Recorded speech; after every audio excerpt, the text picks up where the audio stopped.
Hello, Sagittarius rising. Welcome to your February 2021 astrology and tarot reading. My name is Tessa. You're watching my channel. Just a couple of things before I get into your reading. I am working on a website, TESAtaboo.com, and I'm almost done with it. I'm getting very, very close. I'm just wrapping up some last minute things with the blog portion of it, the logistics of it, the way that it's designed and laid out. It's a little bit confusing, so I'm just trying to figure out how this particular website page kind of does their blogs. But I do have the first post for the blog ready to go. It's going to be a tarot scope for all the zodiac signs for February, so I'm really hoping I get it figured out by February because everything else on my site is finished. It's 100% made by me, so it's a reflection of my creative, artistic personality. They kept emailing me to see if I wanted to hire a professional, and I'm just like, no, stop emailing me. Yeah, so that's almost finished. I'm just hoping that I can figure out this blog thing because the blog part of it is kind of like driving me crazy because it's not quite looking the way that I want it to look, but hopefully I'll figure it out. So I'm really excited about that. Once I finish that, once I get the website done, I can let you guys know about it. And then I'll have a Facebook page. So if you want to follow my Facebook page, I'll have that as well. And then you'll know when I make a new post. I do like to write. I am a writer. I've been writing since I was 12. So I'm really excited to see what kind of blog posts I'll come up with for you guys in relation to tarot and astrology and just like different kinds of information I can give you about generational transits and astrological stuff, but also just things related to like the occult and things related to, I don't know, anything that I think is relevant to this realm that I'm in, this kind of like mysticism, spirituality kind of realm. So I'm really excited about that. I'm excited to really step up my writing game. I do write for Instagram, so if you want to follow me on Instagram, so I have a lot of my writing there, which is pretty much like daily affirmations, like tarot and oracle readings. I give it kind of like my own little spin, you know. So yeah, but I'm excited to do some longer posts, some bigger posts, okay? So I have that coming up, so hopefully that'll get figured out soon. And also I'm a big Freudian, Pink Floyd. I got this t-shirt from Amazon. I'm a huge I don't want to say a fan of shadow work, but I kind of feel like this is one of like my biggest purpose, that it's one of the biggest reasons why I'm got involved in tarot, why I got involved in astrology is because I think it's important to integrate the shadow into our society and to understand the different parts of ourselves that we keep hidden, that we don't express or share with other people as much. I think we're reaching a day and age where it's going to become really important to really get to know yourself on an authentic level, on a level that can really allow you to understand the multi-dimensional realms of your existence and the facets of your humanity, of your emotions, of your intellect, of your subconscious and unconscious mind, your thinking processes. So this is, I see tarot very much as kind of related to psychology and our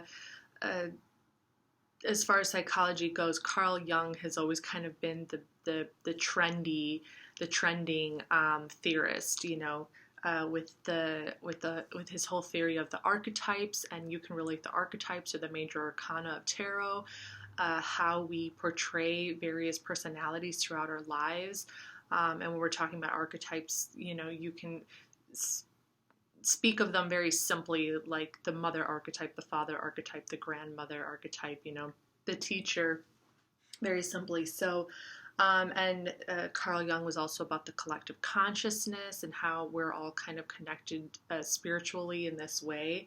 Whereas Freud really focuses on the unconscious mind. What are we driven by? What are our hidden desires? The id, the ego, like what is that instinctual impulse that makes us act out in certain ways and also about repression, repressed emotions, repressed memories, how to understand our dreams, and just kind of the deeper things that are going on, okay? And we've already integrated a lot of these Jungian kind of concepts and ideas and visions, but I think that some of those shadow energies and some of those deeper things need to be integrated as well. And I think that this is really important for us as a collective, as a species, to understand these elements so we can come together for a better future for everybody and not get so caught up in the drama, not get so caught up in the anger, in the jealousy, in revenge, in like, oh, well, they don't agree with me, I'm right, you're wrong. Like, this is all driven by id. This is all driven by ego. This is that instinctual part of us that we are not 100% aware of or comprehend where it's coming from. And there needs to be more integration of that so people don't tear each other's faces off, basically. Okay, so that's kind of like my Freudian spiel. So, I always kind of found this, I found this poster on Amazon and I thought it was really cool, but then I was like, okay, well, I'll get a t-shirt instead of a poster. Pink Freud, so yeah. That's me, I'm Pink Freud. So yeah, TESA Taboo, that's what I'm here for. Spiritual guidance, spiritual support, all of that. And let's go ahead and get into this. Let's get started. So we're going to get into the astrology portion. I got your little, all your houses here, your wheels for Sagittarius rising. So we're going to look at the planetary transits that are currently in effect in our solar system through the houses, so through the different areas of your life that they are the most potent and energetically relevant in. And then we're going to get into the tarot and into the oracle. And we're going to see how the energies from the cards are also playing out in your astrology as well. So in reference to the bigger energies that are going on right now, it's going to be Aquarius. So Aquarius is the most energetically in our face energy that's taking place at the moment. And we have the sun in Aquarius, we have Mercury in Aquarius, we have Venus going into Aquarius February 1st. And then we have the Jupiter-Saturn conjunction in Aquarius. Jupiter is slowly but surely making its way towards Pisces, but technically they are still conjunct, but Jupiter will be in Pisces later on this year. And then on February 11th, we're going to have a new moon in Aquarius. So on February 11th, we are going to have 6 different astrological planets in Aquarius. Aquarius is the sign of revolution. It's the sign of individuality, innovation, very, very intellectual kind of thinking, very kind of genius, very getting downloads and getting sparked with these new, innovative, very futuristic kind of ideas, okay? It's also about, it's the shadow side of Aquarius is about division. It's about separation, so you can get to know yourself, so you can get to know who you are as an individual and how you connect to the greater humanity. So the positive side of Aquarius is going to be like being connected to a network of people, more so about acquaintances and social settings in regards to a network of people, into kind of like a bigger picture idea of people. So this is like the light side of Aquarius. This is the positive. The shadow side of Aquarius is that sometimes we need to have division in order to discover who we really are as individuals, what we really believe, and how that fits in with the bigger picture, because people are not the same. We don't have the same opinions. We don't have the same ideas. We don't have the same beliefs. But there is an underlying theme between everybody, which is that we're all humans. We all share the planet together, and we can coexist. Okay, so when we look at the Aquarius glyph, which is these 2 water waves, they don't touch.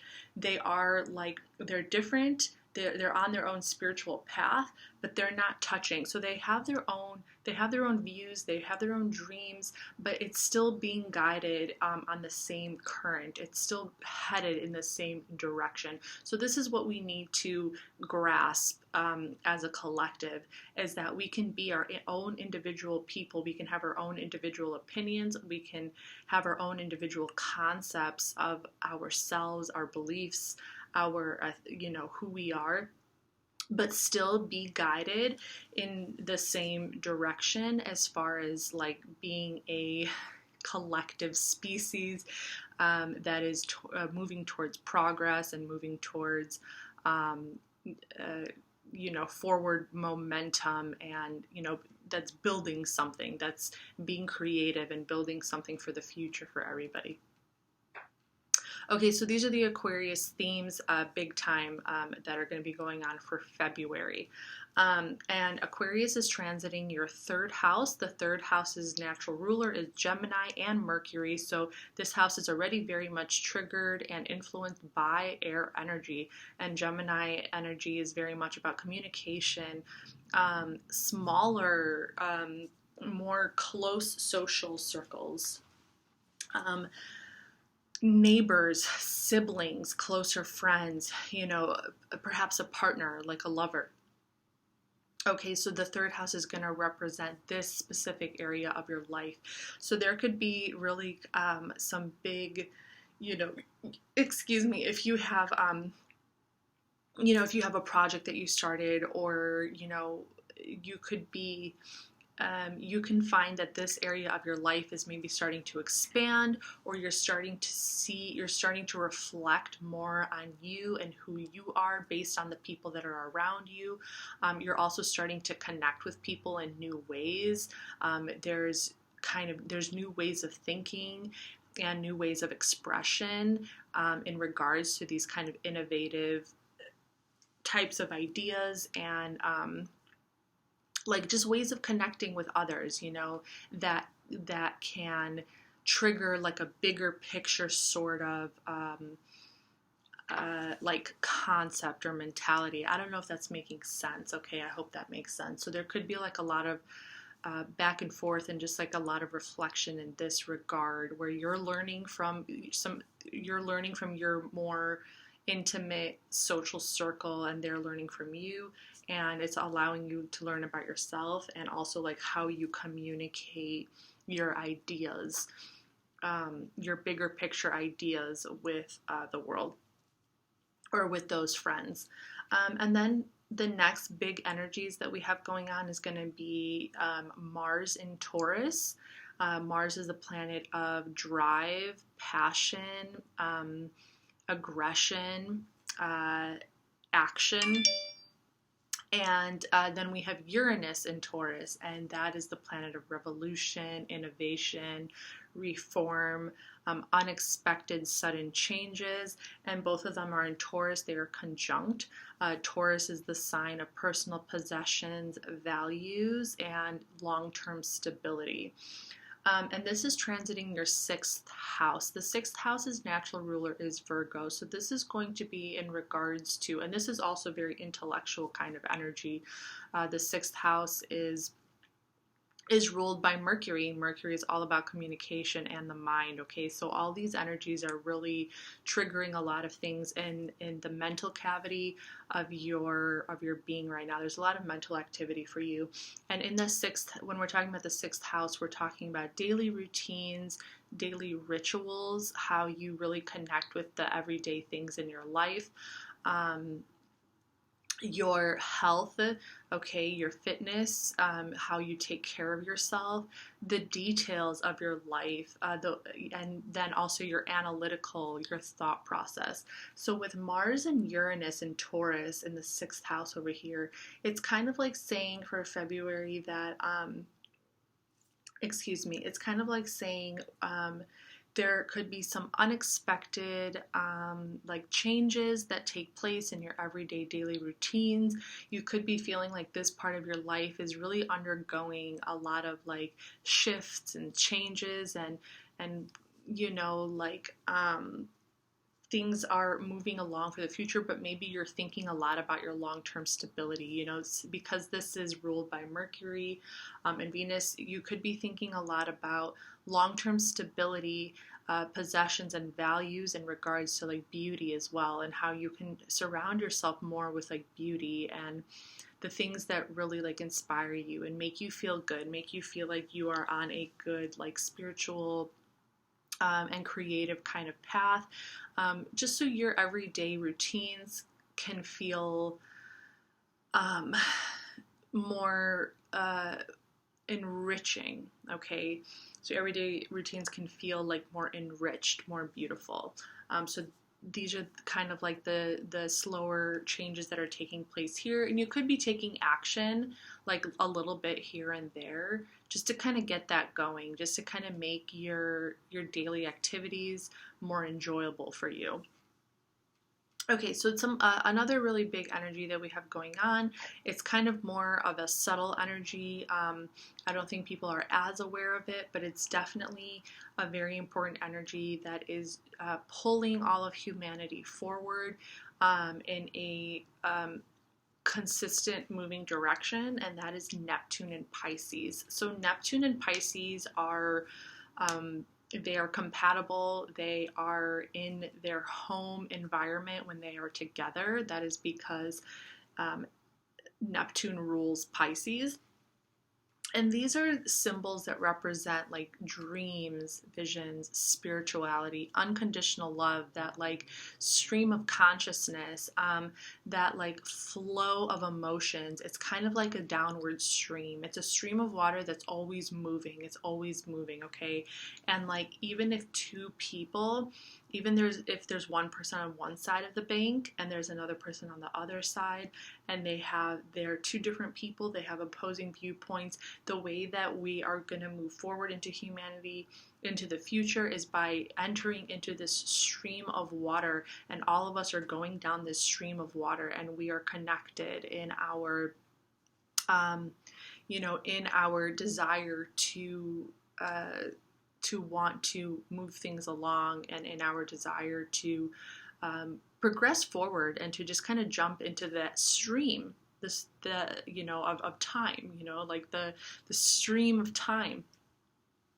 So this Neptune and Pisces energy, it's very creative as well, and we all have access to this divine creativity, okay? It's a boundless stream of creativity and spirituality, and every single person on this planet has access to that energy, and this is that creative energy that's going to draw a bridge between so we can think creatively, so we can think outside the box, and we can move things in a more creative direction and in a more like interconnected kind of direction. So this energy is in your fourth house.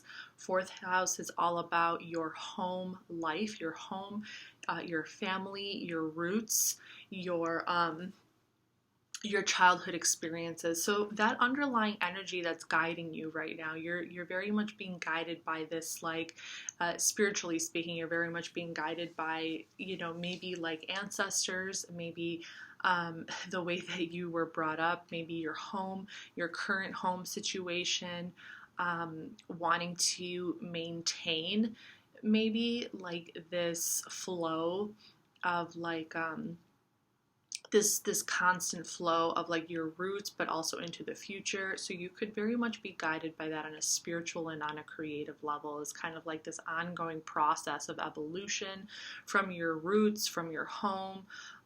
You could be thinking also about different, you could be dreaming about your childhood, you could be dreaming about the past, you could have your ancestors really connected to you right now as well. Okay, and then the other big energy we have is Pluto in Capricorn.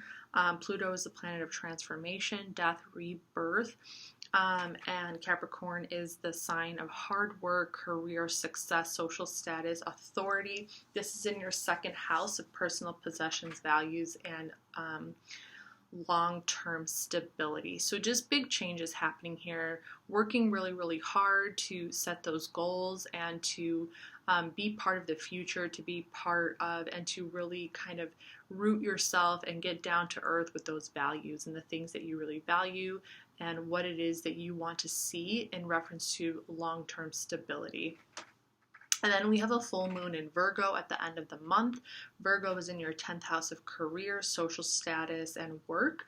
And with this full moon in your 10th house in Virgo, maybe towards the end of the month, you could really start to get triggered in reference to looking at the details and really like analyzing the details of where your career is headed and where your work is going, and maybe setting some new intentions in regards to your work, your career, and like how you really want to explore the details of what you have going on right now. Okay, so that was a long introduction. I should have grabbed some water, but that's okay. Okay, so I'm going to pull some oracle cards right now. I'm using the Enchanted Map Oracle, and then I'm going to be using Tarot of the Divine. I'm going to pull 3 cards from here, and we're going to relate it to the chart.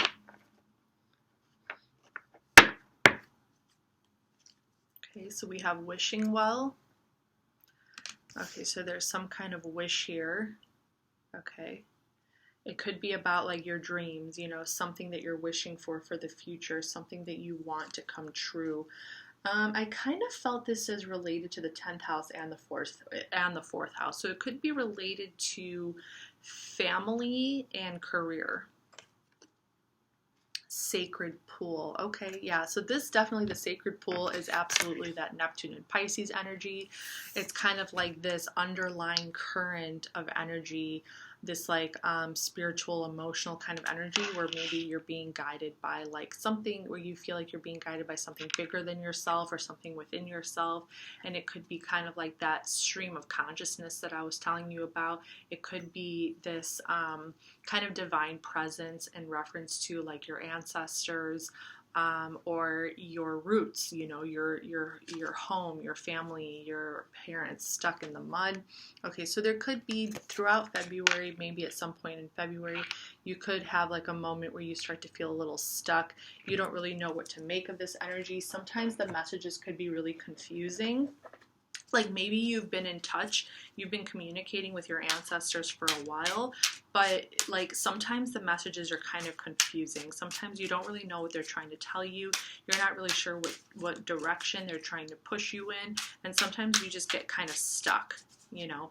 And in reference to your dreams too, it's like you do have like, you are headed in a direction. You are going in a certain direction and you know what you want, but sometimes you wonder if you actually really are doing the right thing. Sometimes you wonder if you really are going in the right direction. You're not like you're not completely sure, and even though you are following your intuition, sometimes it seems like, well, it's like, okay, I'm following my intuition. I'm doing what I feel I should be doing. I'm following my intuition, but I'm not happy, but I feel like something is missing. It could be something like that. And maybe something is missing, but that doesn't mean you're not going to find it. It doesn't mean you're not on the right track. Okay, so let's see what the tarot cards say.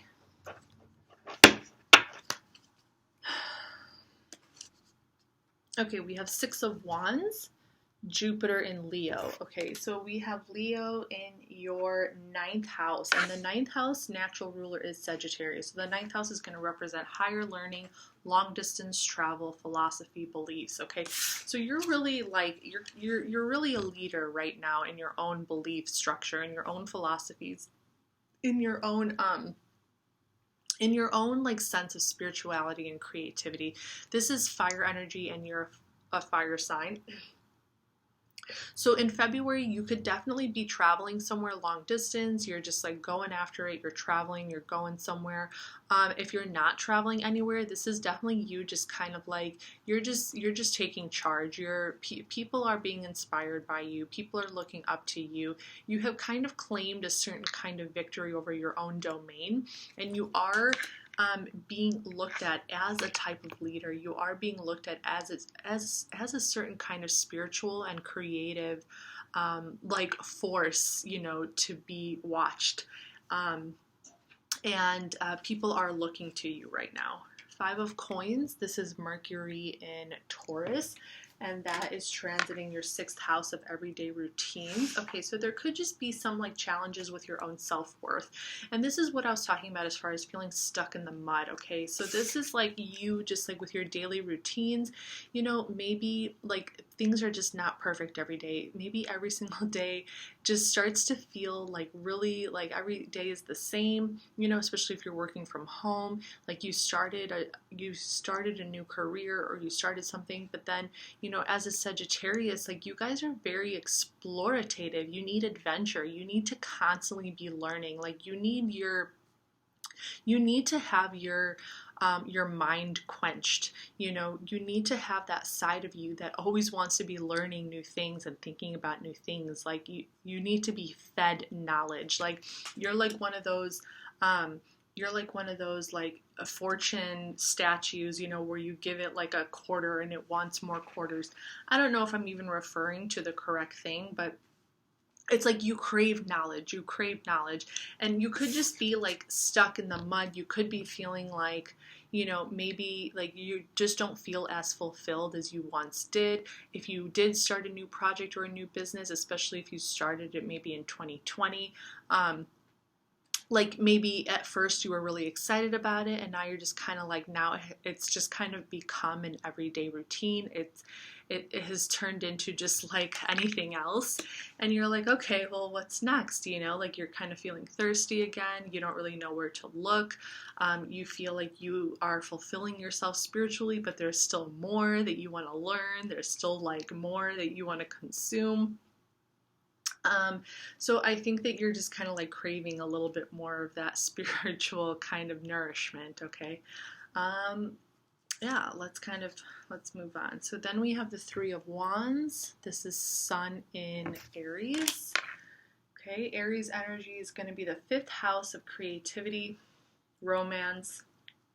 I think you're just waiting. I think you're kind of waiting for things to go to the next level. You're waiting for the business. You're waiting for your just like everyday routines. You're just ready for things to go to the next level. You know, if you've been doing the same thing every day, and that's why it's like maybe you really want to travel somewhere. You need to get out of the house. If you spend every single day in the home, if you've been doing the same thing every day, you could just be craving adventure. You could be craving, or for things to just go to the next level. Like you need stimulation. You need something to stimulate you. Or if there is a romantic interest in your life right now, you could just kind of be waiting for them to make a move. Because the 5th house does represent like fun, like having fun and like fresh romance, new romance. So I feel like maybe you're just kind of ready to have some fun. Like you're tired of being in the house all the time, or you're tired of things being closed. You're tired of coronavirus. You know, like you want to have some fun. 9 of Wands, this is Sagittarius energy. This is Moon in Sagittarius, and this is transiting your 1st house. So you just have to get through these energies.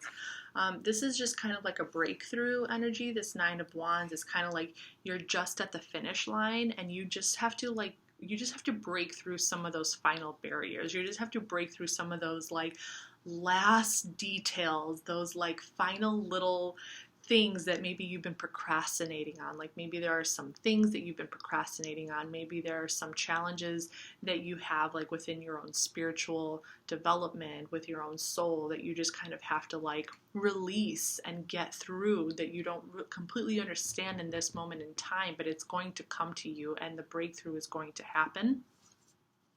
So I think that you're just kind of waiting for that. You want to like step into this new energy and be this new person, so to speak. Okay, 8 of Swords, Jupiter in Gemini. This is definitely like mental entrapment, just kind of getting stuck in your head, overthinking things. Your Gemini is in the 7th house of relationships and partnerships. So if you are involved with somebody right now, or if you're talking to someone, maybe not like completely involved, there could just be a lot of like overthinking in regards to like where you know, what you want to do in regards to this relationship. If you want to take things to another level, you could be kind of like creating a mental trap for yourself.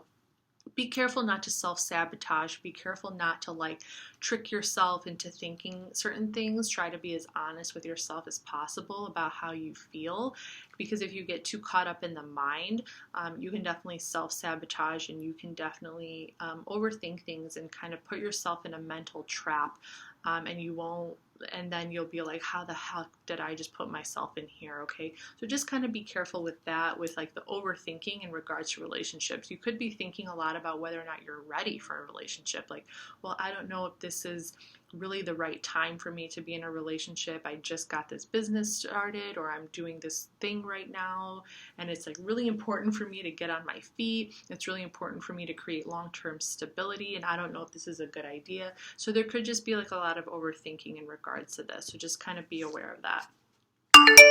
King of Swords, Leo energy, more Leo energy in the 9th house.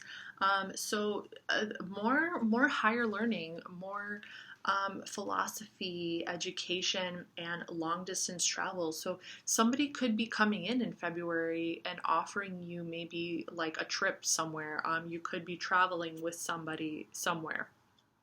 Okay, you could be going somewhere, or you just kind of decide once and for all, like, I need to do something. I need to go.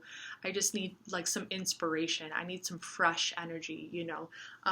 So with that inspiration, you're kind of breaking yourself out of that mental trap that you were in by becoming inspired and being like, okay, I'm ready to take charge. I need to be this higher mind kind of energy and just kind of go with it.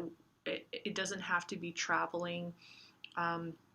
It could just be in regards to like teaching, you know, or just kind of being that higher mind, being that initial sort of leader that you came into the spread being. You came in here being a leader, and this is just kind of taking it to the next level.